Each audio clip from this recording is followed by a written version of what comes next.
Hello, everybody, and welcome back to the next episode in our series of the quintessential bulletproof practice owner's manual for success.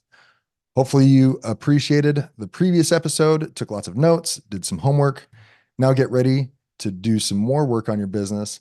Get out pad and paper, and let's go. Hello, and welcome to the Physical Therapy Owners Club podcast. I'm Nathan Shields, and got my partner Adam Robin with me. How you doing today, man? Fired up. Fired up per usual. How about you? Per the usual. I'm doing well, man. I'm excited to get into part 4 on our series of the practice manual series, how any provider can lay the foundations for a successful practice. And so we're moving forward into part 4, which is our marketing systems, right? We're Mm, talking about the 4 buckets today.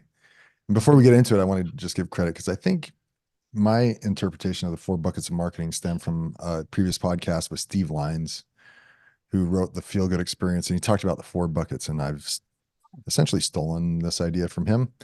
But he puts it so succinctly and nicely. I think he also wrote an article about it in Impact Magazine a number of years ago. But it makes it really easy to generate a real marketing program when you put your marketing into 4 buckets and know what you want to pay attention to.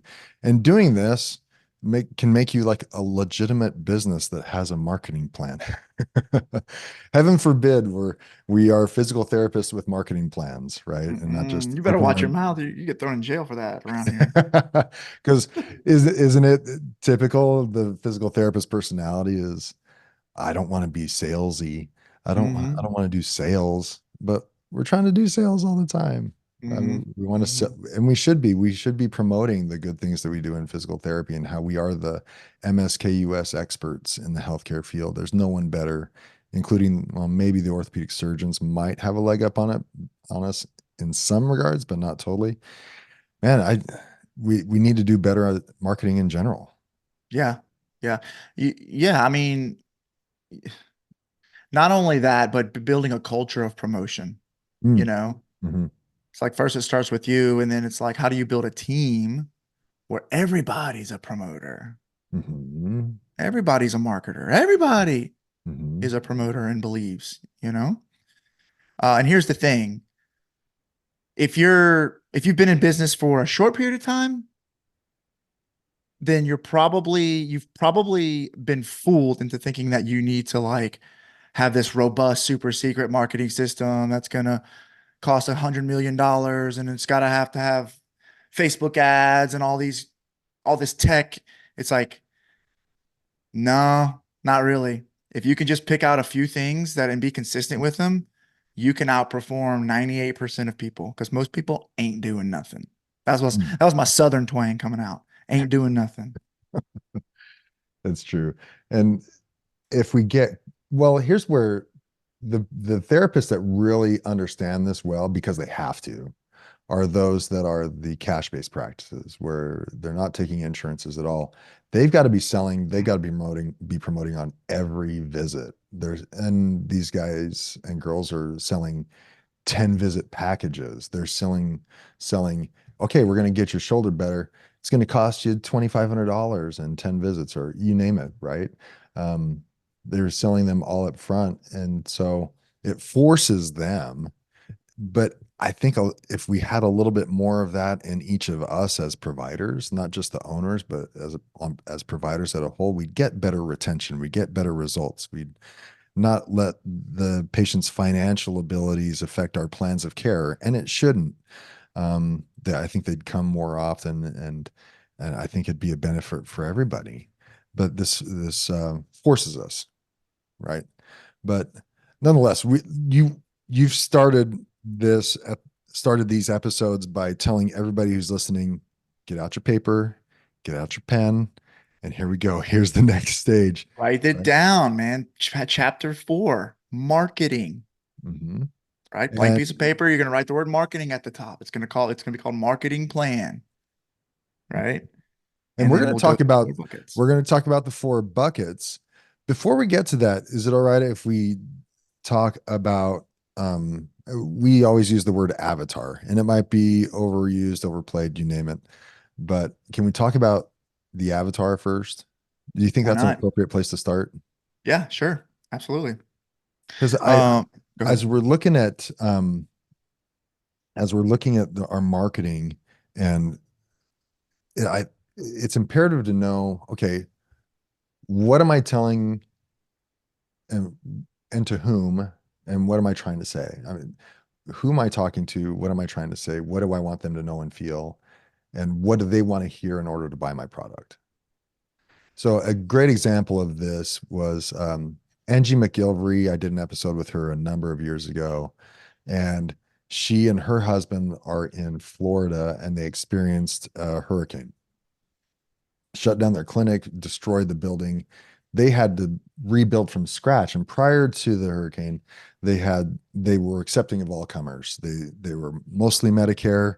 They had a good practice, just your typical outpatient orthopedic practice. Um, Took all comers. When they had the opportunity to start from scratch and build it up again, they decided, you know what, let's build a clinic that we want and see the patients that we want to see. And what they decided to do was say, they decided to figure out their avatar. Just to speak to this point, they decided we want to work with CrossFit female athletes in their 30s.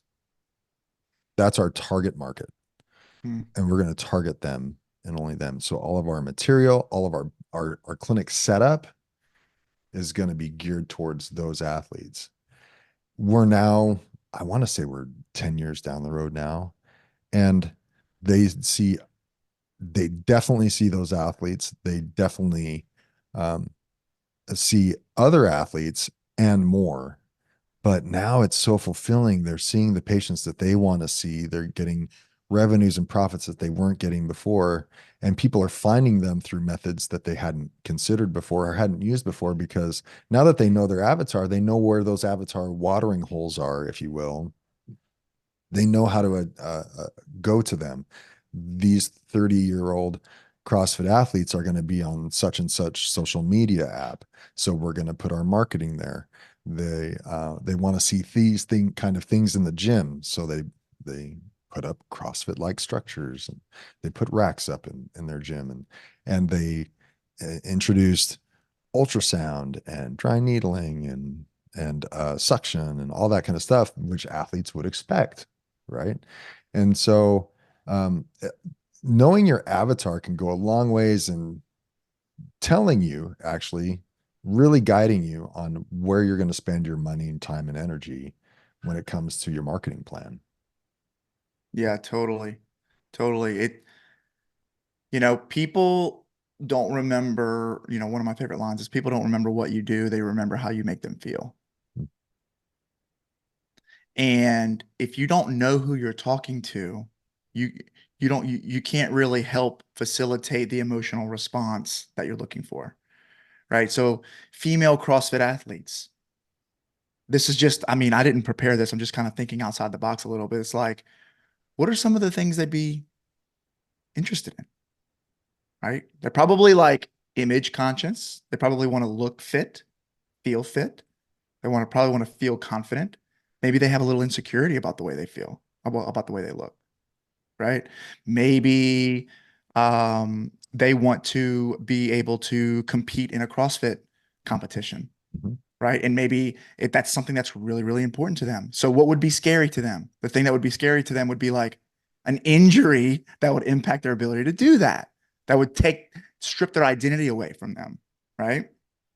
And so what we're talking about here is there's very specific pain points and emotional challenges that they're having, and we want to make sure that our marketing message is consistent with that, right? Mhm. So, Hitting those pain points. hey, CrossFit athlete, are you somebody who like is really like who really values looking amazing in the mirror and competing at a high level? Like, we would love to talk with you. Mhm. Boom, right? So, like, that's the power of having that avatar. You can start putting language towards the things that are important to them. Yeah, exactly. And you can also um, set up your team for that particular individual as well. Hmm. So you can imagine a CrossFit athlete and is expecting a certain kind of language. When I say WOD, does everyone in the clinic know what a WOD is? Right. Right. A workout of the day. That's common CrossFit vernacular. So if you said WOD and people looked at you quizzically and you're a CrossFit athlete, then they might be like, well, maybe this isn't the place for me. Mm-hmm. Mm-hmm. Right. So you want to have um, that kind of understanding with your team and your setup as well. Right. And man, you for sure would want to see these types of people at your CrossFit events. Right. That's Yeah. again another marketing ploy. So that's just one way that at the top of your paper, you're going to want to write out your avatar.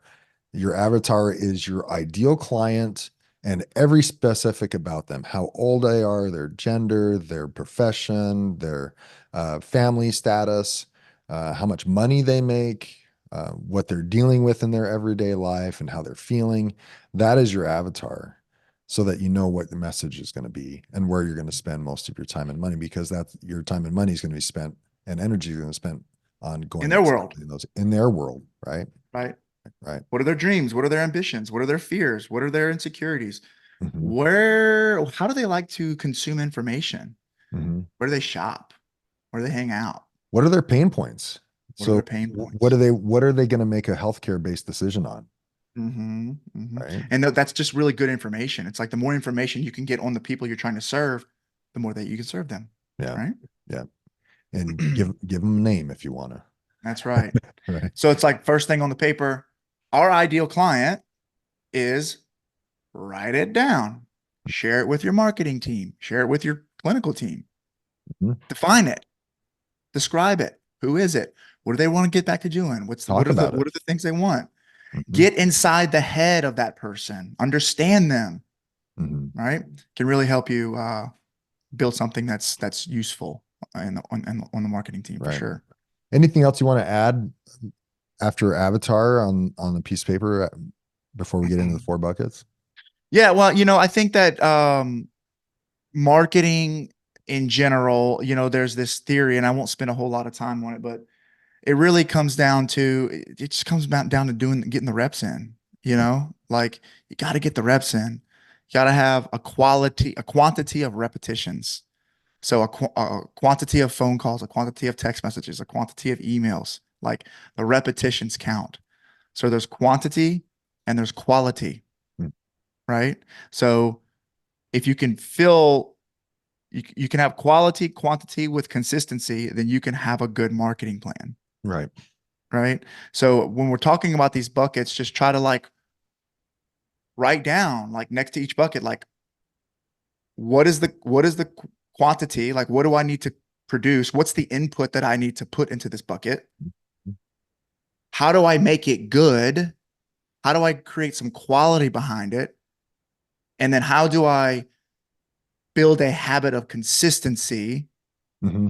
through it? Like I want to send an email, a good email, 500 a week, all the time, right? Weekly. Weekly, right? And so like Right. how do I make that happen without it occupying a lot of my brain? Hmm. Like I want to try to create that on autopilot, A if you will, system. Yeah. right? And so like if you can create that in each of those buckets, then it's like wow, like you got a marketing plan. Yeah. Because what owners tend to experience if they're like me and a newer owner is referrals come in, I get ramped up, I get busy, I disregard the marketing, especially because I don't want to do it. And then it falls off and numbers go down. So I have to ramp up marketing efforts again. And then I get busy again. And then I stop doing marketing and numbers go down. And so you go through this roller coaster over and over and over again. Whereas the consistency allows you to build that foundation, continue building off of it. So it's more of a linear increase instead of a roller coaster, right?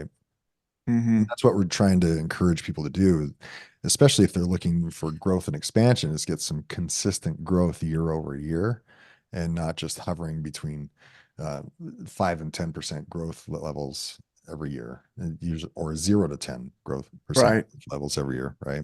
And a lot of it has to do with consistency and putting in a consistent amount of effort, right? Yep. Yeah. So the four buckets that you can put across your page or one after the other is current patients, past patients, referring physicians, and I call the fourth one community. I don't know what you call it, but it's like outreach to the community, which would include social media, SEO, web page stuff, or events that you attend and speaking engagements that you do, or um, sponsoring leagues and that kind of stuff. Did I cover the four? That's it. That's the four. Right. So let's get into the first one, current patients. What Mhm. would you tell people about current patients? It's the easiest, the cheapest, and the most bang for your buck. Totally. Start there Right. every time. Every Like time. they're already in your clinic. They already know you. They already like you. They already trust you. They're already giving you money. All you got to do is have a conversation with them. Mhm. All you got to do is have a conversation with them. Right. So, creating a system in which you deliver care, right? So it's like, how do I take a look at the life cycle of the patient inside my practice? So it's they come in, they check in, and then you do an eval, and then they do a follow-up, and then you do a progress note, and then you do a discharge, and then you email them after the discharge, and then you call them about 90 days later, and it just kind of keeps going around and around and around, Reactivate and you name it. right? You reactivate them, you get them back into the clinic, right? So it's like, okay, now that I understand that life cycle, how do I operationalize some consistency, some quantity, and some quality in that so that I can generate patience inside that life cycle, right? Mhm. And that can be a series of emails. Maybe it's like, hey, Nathan, I hope you're having a great experience over here. Would love for a referral. Mm. Would you mind sending us a referral? Right? It could be a conversation that you're having at a certain checkpoint. Maybe it's at the progress note or at the discharge, right? It's like, hey, listen, would love, would love. It's been amazing to work with you. I'd love an opportunity to treat anybody in your friends or family, any of your friends or family member. Do you know anybody? Mhm. Right.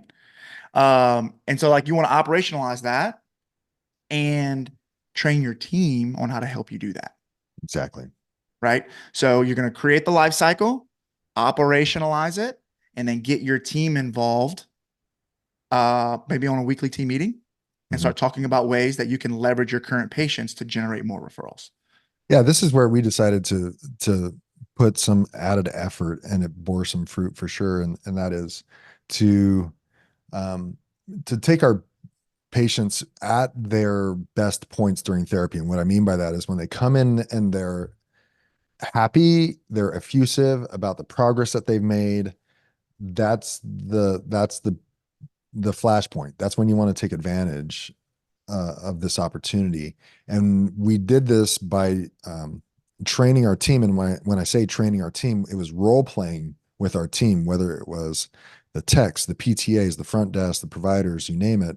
Anyone could do this at any time if someone was positive about their experience in the physical therapy space that we had. And that was, um, hey, it's amazing that you're doing so well. Do you know anyone else that's in pain? I don't know who wouldn't say yes. Most people should, um, unless they're like 12-year-old athletes. Then If you know any human beings, you probably know one or two right, with back pain. exactly. So, and that just starts the conversation. Well, yeah, I know so and so just sprained their ankle. Do you guys work on ankles? Well, yes, we work on ankles. This is what we do, and this is how you could help. And um, if you, so we had a reward system at the time where if they sent a referral and they actually came in the clinic, they got some kind of gift, whether it was movie tickets or something like that, something we set up. And we had referral cards as well. So business cards that were made as referral cards. Give this to a friend that you think could use some help. Put your name on it. They turn it in, or you turn it in, and they qualify for the reward. So that was one thing we leveraged. And interestingly, and I've shared this before, one of our PTAs who we tried to ask her to help with marketing to physicians, and she would nearly cry every time uh, because she would just be so nervous about talking to a physician. But she was our best at getting referrals from patients. She would um, ask for patients. If we had a contest about procuring the most patient referrals at any given time, she would inevitably win. And so not only did we set up a reward system for the patients if they referred somebody, but if the team member procured that as well, they got a $20 gas card. Mm. And she would go like quarters at a time without having paid for gas. She had gas cards all the time because of the referrals that she generated through our programs. Yeah, it's a powerful stuff. It's a powerful thing. And so like if you can envision, you know, on your paper now, you have a life cycle, you've started to envision like ways you can operationalize these touch points Mm. to create these conversations organically and then getting your team involved, right? And when you can do that well, you can definitely generate referrals. What I've seen from owners who don't do this well, we have the mindset of like, yeah, but I don't want to be creepy. Like I don't want to ask patients for referrals because that would be kind of self, like self promoting, and I don't want to Yeah. do that, Mm-hmm. right? And that's the mindset hurdle that we have to get over. Mm-hmm. And what I would challenge you to do is start thinking about like, number one, do you really believe in what you do? Mm-hmm. Do you truly believe that you can help people? Because if you do, then you should try to help people, As right? many Like, people as possible. right? Like if you believe in it, do it. If you don't believe in it, then maybe you shouldn't be doing this, right? Like, Yeah. do you really believe in yourself? Okay, well, okay, let's tell people we believe in it. And then let's just number two, just ask them for what you want. It's like, hey, I believe in physical therapy. I really love helping people, and I could totally use your help with that. Like, would you be willing to help me? It's Mhm. Yeah. very simple. Right. Very simple. So you got to move through that discomfort. You got to get over that mindset block. And I promise you on the other side of that is like a lot of possibility where patients would be totally happy to help you. Yeah. Yeah. Our purpose as physical therapists is to help people. And the more we can do that, the better physical therapists we are. Right. Yep. If you're a Yep. good Yep. Yep. therapist, then you're going to hide in the corner and not tell anybody. What use are you as a physical therapist? Right. We should be finding as many people as we can. And interestingly, the same PTA, now when she saw people at a grocery store with a sling on, obviously out of rotator cuff surgery, she'd approach them like, "Hey, how are you doing? Are you feeling all right? Are you getting good therapy? What are your plans?" Right? That's someone who understands their purpose as a physical therapist, as a Mhm. provider in the healthcare space to help as many people as possible. So she really bought into that. It was good. Yep. The second thing, reactivating patients is just an extension of that, right? Past patients. Yep. Past patients, not only can you get them to reactivate and come back in, but you can still play the, okay, hey, you're doing better. You don't know, or you're doing fine. Don't have any issues right now. You've overcome your problem. Are you sure you don't have any, your back's doing all right? Your shoulder's doing okay. We don't need to address a different issue. Okay. Do you know anyone else that's in pain?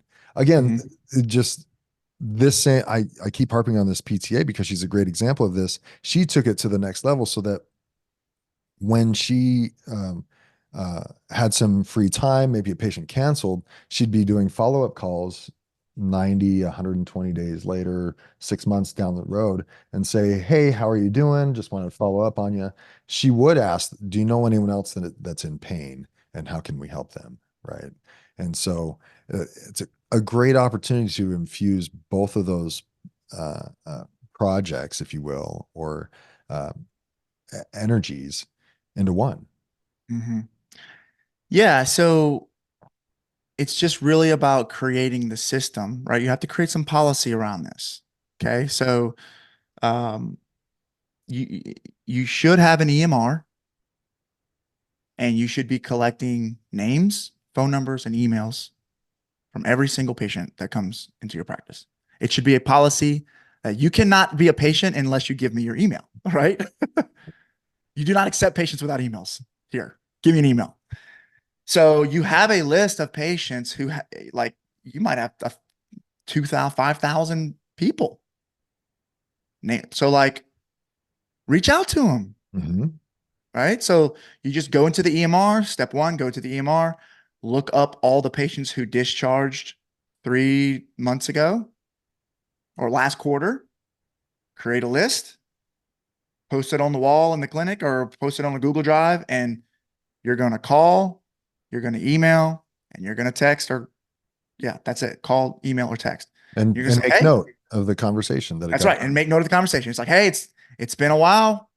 Hope your shoulder's doing great. But if it ain't, I'd love to help. How you Hmm. been?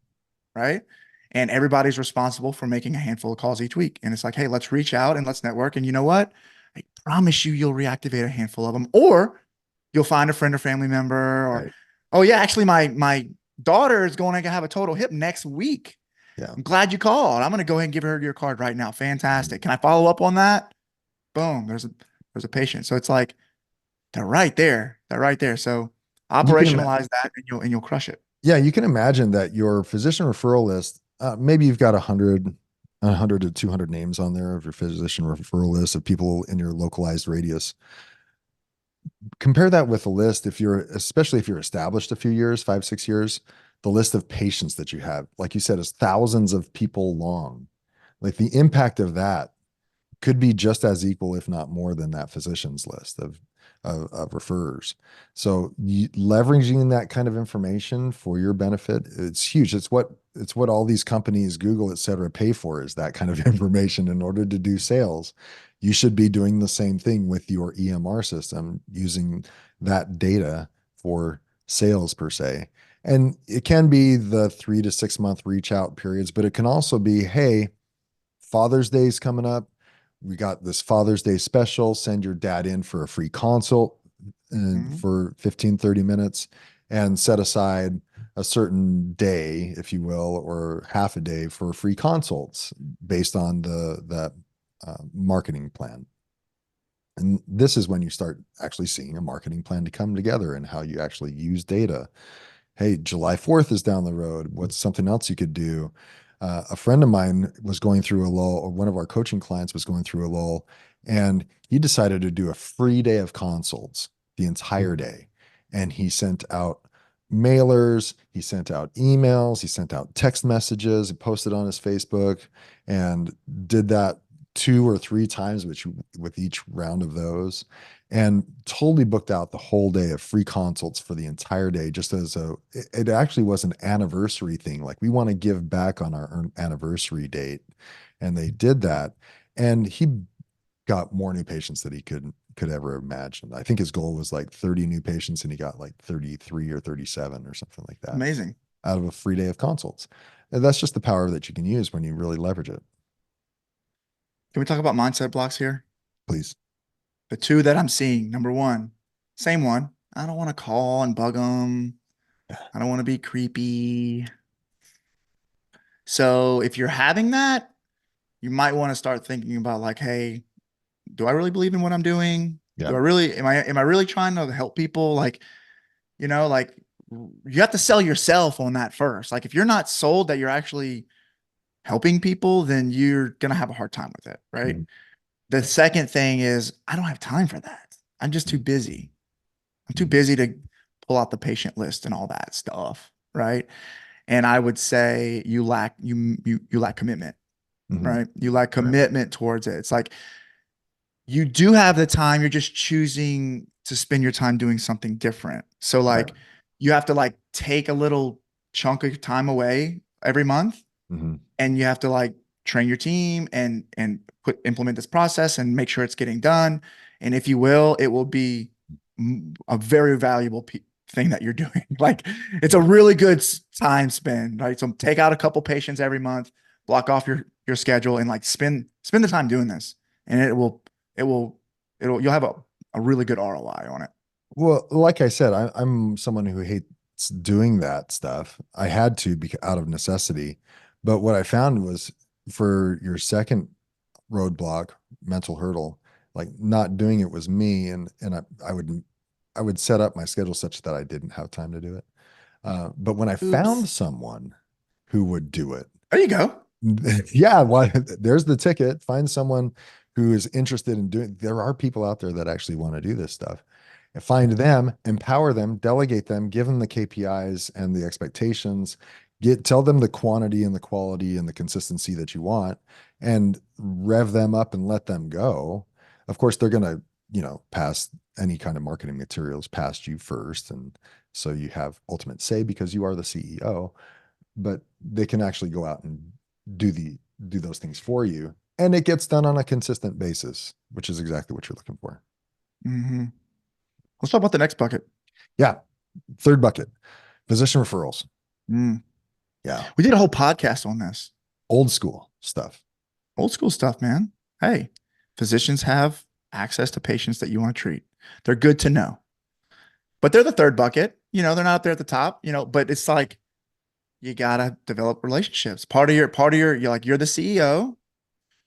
Unfortunately, part of that job title, like part of that role is developing and maintaining and nurturing like really important relationships in the community. Well, I wouldn't say unfortunately. The benefit of being a CEO Yeah. is you Maybe get to be unfortunately to somebody who doesn't want to do this, for someone who, yeah, but yeah, like you can't outsource this. Like you got to right, do it. right, You got to do it. Like you've got to develop these relationships and you've got to get on the level of the physician, like not get from underneath them and right. see them eye to eye and be like, hey, like we're partners in this. Uh-huh. And like, I'm here to support you just like you're here to support me. And like, let's create a win-win. Let's support each other. This Right, is what we're about. And we want to help you. How can we do that? Right. right, And so making sure that it's like, who are the physicians in your area? Make a list of them. Maybe there's 10, maybe there's 150, but make a list of them. You should know their name. You should know their phone number, at least to their office. Maybe even, their manager's name, the hmm, person right, and the name of their business, what type of patients they treat. And referral coordinator. yeah, the referral coordinator. And it's like, I'm gonna commit to meeting 2 a month forever. I'm just gonna meet them and I'm gonna have lunch with them every now and then. Hmm. And you being intentional about creating that system, like how do we grab that information? We use Google, right? You can find that information, do some Right, outreach phone calls, do some faxing, go drop by some goodies, set up some meetings, but doing that consistently, maybe twice a month, you block off 3 or 4 hours and like that's your marketing time. right. You're gonna go out, you're gonna do your marketing. Boom, that's it. Develop That's some it. relationships with physicians. Well, and it's kind of fallen out of favor, and I can only see in this why it has in this regard is that so many hospitals have taken over that relationship, right? For the physicians, Mhm. they brought them in house, so these physicians are constrained as to who they can refer out to. They can only send physical therapy patients over to hospital based physical therapy clinics within their network. So I can understand that, but there are still a number of general practitioners, orthopedic surgeons, internal medicine doctors that probably are not within the hospital system, and you should know them. And if you can get into the hospital system in some way, especially if you happen to see a patient that comes by who decides to come to you and not stay within that hospital network, and maybe you can follow up with them by going with them to their follow-up visit. I've seen that a number of times with providers and patients. They'll go back to the workers' comp injury doctor with the patient, follow up, hand them the progress report, as well as be there to ask questions about the care. These are all things that can still be done, and it's important just for them to see your face, know that you have a face behind the name, and develop some of those relationships. Because I've always said I'd I'd almost rather be the plan B for a lot of physicians instead of the plan A for a couple when it comes to physical therapy. Because inevitably, whatever their plan A is, might just fall away at any given time, and I'm right there to catch them. Right. Hmm. Hmm. So, I know you never want to have all your eggs in one basket. I would just like to have that relationship such that I am, they know who I am and they know where to go and that I provide quality care. Yep. And here's the thing, like you could, if you're getting some physician referrals, I would assume you're getting a few, right? If you're a practice owner and you've met a Yeah. few, like you should be getting a few physician referrals. you can run a report each week or each month and see like who you should be able to, if you have a decent EMR, who's your leading referral source? Right. Who's your top three? Mhm. Right. And so something that we do is like we create these little gold, silver, and bronze trophies. Yeah, yeah, yeah. Right. And it's like Yeah. this is little plastic little trinkets. And it's like, hey, congratulations, Dr. Smith. You were our gold star this month. Yeah. You know, it's like you empower them, you put them on the pedestal. It's like now that you have the gold trophy, do you Mhm. want to lose the gold trophy? Mhm. Because we're coming to get it. Right. We're coming back. It's like, hey, give me that gold trophy back. You're I no longer got the you. gold trophy guy. Right. Uh-huh. So that's another little trick you do. And it's just fun. It's just Yeah. fun stuff. Yeah. Exactly. So physician referrals, some people still do lunches, and that's fine. I don't recommend doing a lot of lunches, but if that's the only way you can get in there, okay, I get it. I know the games that I understand the games that they play, and that kind of sucks. But sometimes, from my perspective, sometimes you pay to play. And I played the game once, and after that, it's going to be really hard for you to get my money on another lunch, and unless we have a really good relationship. Mhm. Right? But I don't mind doing that in order to get in front of people. So that's out there as well. It happens. You're going to spend a few two to 300 bucks, probably, maybe more, but depending on the size. But you're going to spend it, and the focus there is just to be ready to talk to the physician, get to know them. Not all about, and like you said, we did a podcast on this, so I'd recommend if you're really worried about physician engagement, you look at that previous podcast from a few months ago. But yeah, just focus on them, not so much on this is who we are and these are the letters behind my name and this is how great we are and this is all that we do. Um, it's all about them. What do they want to see in their physical therapist? What are they expecting? What do they like? What do they dislike about the physical therapy that they refer to, and get to know what some of their focuses are when it comes to care. Yep. That's it, man. So at this point, you have a piece of paper, you've got your avatar at the top. Well, you have marketing plan at the top. Then you have your avatar. Then you're talking about your current patient life cycle and you're operationalizing some touch points where you can, Quantity, quality, right? consistency. You're getting your team involved in that. Then, subsection after that is going to be past patients. You're creating a past patient outreach plan, whether it's around holidays or quarterly or Right, something that's fun to you, right, phone, email, text messages, right, right? And then now you're blocking off, you're pre-defining, like pre-blocking off time on your calendar that doesn't move, either on hmm, your calendar or somebody on your team's calendar, right, where they're developing relationships with physicians in a way in which is consistent with your values and who right, you are, right, right? Dropping off some things, develop maybe a lunch or here or there, hmm, playing some games, with the physician community. right, right. And then the Right. last one is to reach out to the community. Now, this is all encompassing of Google ads, Facebook ads, SEO, website, community events, that kind of stuff. I've done a few podcasts, Joey Albritton, Edric Zhang, you and we talked about Facebook ads, Google ads, that kind of stuff. I did one with Somaretti about Google ads. There's plenty of podcast episodes about it. Just know as we've laid all these out from 1 through 4, these 4 buckets, they go from easiest to hardest, cheapest to most expensive, Mm, right? So if you haven't done much marketing besides a little bit of physician marketing, you want more patients, I wouldn't jump to number 4, Facebook ads and Google ads. I would go straight back to current and past patients, and included in current and past hammer patients would down. would probably and get that hammered down, including Google reviews. I Yeah. would I would put Google reviews up in those first 2 because they're easy to Testimonials. procure and they don't cost any money. Just Mhm. get more of them, and that would help number 4, visits to your landing page and people going traffic to your location. So yeah, you can look at there's a lot of opportunity out there. You're going to spend a few $1,000s a month if you go that route. Based, I'm a little bit older. We never spent any of that money on it. Did you ever spend much money on Facebook ads, Google ads for your clinics? We did Facebook ads for a while, and I really didn't see any improvement. I think what you see from Facebook ads is you get some sketchy characters and some non-committal people, people who are just trying like window shopping. from what my experience with coaching clients, the Google ad spend is a little bit more secure because these are people with prescriptions in the hand that are Hmm. looking for Hmm. physical therapy. And so Facebook is like you're trying to drum up um, the demand for physical therapy, whereas Google ads actually capture those people who are looking for it. However, to have a proper Google ad system takes months and months of investment before it Right. finally starts paying off, is what I've Hmm. seen. Right. Yeah, my recommendation in the community bucket is typically find an affordable, modest, like digital marketing agency that can help you have a decent little website. You don't have to go over the top, just a nice little Mhm. website, Mhm. a nice little Facebook presence where you're posting three, 4 times a week.